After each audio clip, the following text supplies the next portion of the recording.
জুলাই ঘোষণাপত্র পাঠ করার আয়োজনকে ঘিরে রাজধানীর মানিক মিয়া এভিনিউতে চলছে বর্ণিল আয়োজন।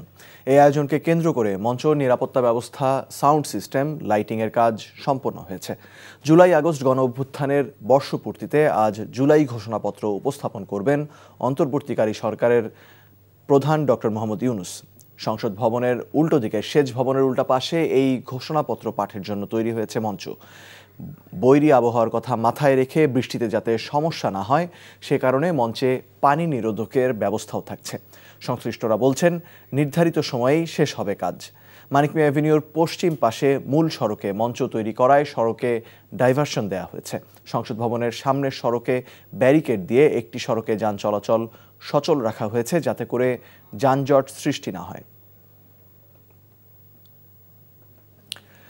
মানিক মিয়া এভিনিউয়ে জুলাই মঞ্চের কাছে আছেন সহকর্মী আপেল শাহরিয়ার, আমাদের সঙ্গে সরাসরি যোগ দিচ্ছেন তিনি। আপেল, মঞ্চ তৈরির সকল কাজ কি সম্পন্ন হয়েছে? নিরাপত্তা পরিস্থিতি কেমন দেখছেন?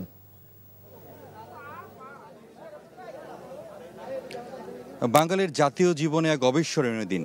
টানা ৩৬ দিনের আন্দোলন সংগ্রামে স্বৈরাচার আওয়ামী লীগ সরকারের পতন। দিনটি সারা দেশব্যাপী নানা আয়োজনে পালিত হচ্ছে, তবে মূল যে অনুষ্ঠানমালায় জাতীয় সংসদের সামনে এই যে মানিক মিয়া এভিনিউয়ের সামনে যে মঞ্চ তৈরি করা হয়েছে, এখানে সারা দিনব্যাপী সাংস্কৃতিক অনুষ্ঠান অনুষ্ঠিত হবে এবং সকাল ১১টা থেকে বিভিন্ন শিল্পী গোষ্ঠী গান পরিবেশন করবেন।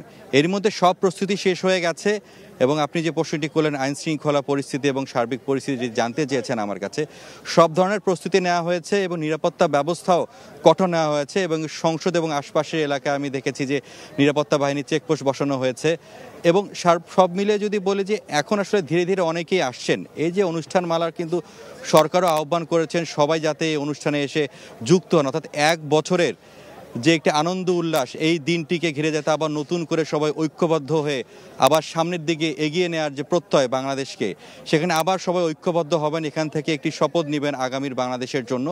সেজন্যই এখানে অনেকেই আসছেন এবং বেশ কয়েকজনের সঙ্গে কথা বললাম, তারা বলছেন অথবা এক বছরে অনেক তো প্রাপ্তি অপ্রাপ্তির হিসেব নিকেশ রয়েছে, তারপরে তবে মূল স্বস্তির বিষয় হচ্ছে যে গণতন্ত্র ফিরে আসার যে যাত্রা তৈরি হয়েছে সেটি যাতে অব্যাহত থাকে। জানছিলাম মানিক মিয়া এভিনিউ থেকে জুলাই মঞ্চের খবর। বান্ডেল থাকলে প্রতি সেনমানিতে টাকা বাঁচবে। বিকাশ সেনমানি বান্ডেল কিনে জিতুন প্রতি লেনদেনে।